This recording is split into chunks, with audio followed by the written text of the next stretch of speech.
Good morning, students.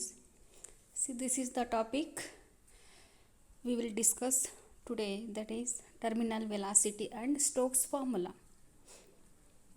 See, terminal velocity means first consider a long column of highly viscous liquid taken in a castor oil contained in a tall jar. If a steel ball is dropped into the liquid, what happens? Viscous move down with the acceleration due to gravity. But the viscous force of the liquid opposes its motion. This means viscous force increases with increase in the velocity of the ball.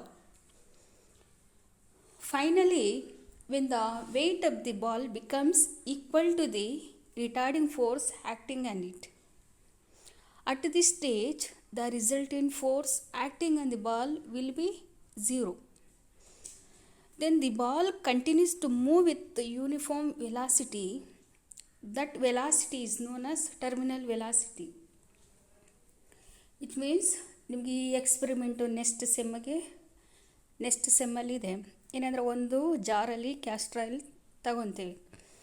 At A time stop watch on ಮಾಡಿಕೊಂಡು small balls, ಈಗ castor oil ಪೂರ್ತಿ ತುಂಬಿರ್ತಿರಲ್ಲ ಕಾಲಮಲ್ಲಿ glass ಟ್ಯೂಬಲ್ಲಿ, ಈಗ initial time ಈಗ 20, 40, 60, 80, 100 ಈ ಥರ 20 time difference. ಈಗ first ball ಹಾಕಿದಾಗ ಎಷ್ಟು ಡಿಸ್ಟೆನ್ಸ್ ಅಂದರೆ ಎಷ್ಟು ಟ್ರಾವೆಲ್ ಮಾಡುತ್ತೆ ವಿತ್ ರೆಸ್ಪೆಕ್ಟ್ ಟು ಟೈಮ್, ಅದನ್ನು ನಾವು ಕನ್ಸಿಡರ್ ಮಾಡ್ತೀವಿ. ಅದು ಟರ್ಮಿನಲ್ ವೆಲಾಸಿಟಿ.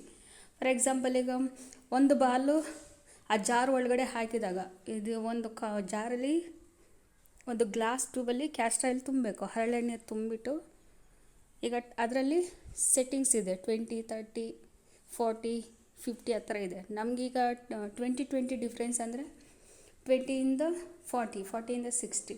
ಈಗ ಫಸ್ಟ್ ಒಂದು ಬಾಲ್ ಹಾಕಿದಾಗ ಆ ಬಾಲ್, ಈಗ ಕ್ಯಾಸ್ಟರ್ ಆಯಿಲ್ ಅಂದರೆ ನಿಮ್ಗೆ ಗೊತ್ತಿದೆ, ಸ್ವಲ್ಪ ತಿಕ್ಕಿರೋದ್ರಿಂದ ಯಾವುದೇ ಒಂದು ಬಾಲ್ ಹಾಕಿದಾಗ ಮೂವ್ ಆಗೋದು ಸ್ವಲ್ಪ ಕಡಿಮೆ, ಅಂದರೆ ರೆಸಿಸ್ಟೆನ್ಸ್ ಆಪೋಸ್ ಮಾಡುತ್ತೆ ಫೋರ್ಸ್ ಮೂವ್ ಮಾಡೋದಕ್ಕೆ. ಈಗ ಅಟ್ ಎ ಟೈಮು ಬಾಲ್ ಹಾಕಿದಾಗ ಏನಾಗುತ್ತೆ ಅಂದರೆ ಎಷ್ಟು ಡಿಸ್ಟೆನ್ಸ್ ಟ್ರಾವೆಲ್ ಮಾಡ್ಕೊಳ್ಳುತ್ತೆ ವಿತ್ ರೆಸ್ಪೆಕ್ಟ್ ಟು ಟೈಮ್. ಈಗ 20ಗೆ ಈಗ ಬಾಲ್ ಹಾಕಿದಾಗ 20 ಪಾಯಿಂಟ್ಗೆ ಬರೋಷ್ಟರೊಳಗಡೆ ಎಷ್ಟು ಟೈಮ್ ತಗೊಳ್ಳುತ್ತೆ, ಅದೇ ರೀತಿ 40ಗೆ ಎಷ್ಟು, ನೆಕ್ಸ್ಟು 60ಗೆ ಎಷ್ಟು, ನೆಕ್ಸ್ಟು 80ಗೆ ಎಷ್ಟು, ಈ ಎಷ್ಟು ಡಿಸ್ಟೆನ್ಸ್ ಟ್ರಾವೆಲ್ ಮಾಡ್ಕೊಳ್ಳುತ್ತೋ ಅದನ್ನು ನಾವು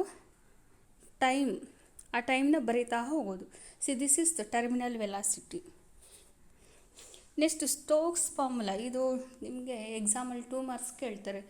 define Stokes formula, which means the viscous force experienced by a spherical ball falling freely in a viscous fluid, it depends on ನೋಡಿ terminal velocity, radius, coefficient of viscosity. Formula is F equals 6VR neta.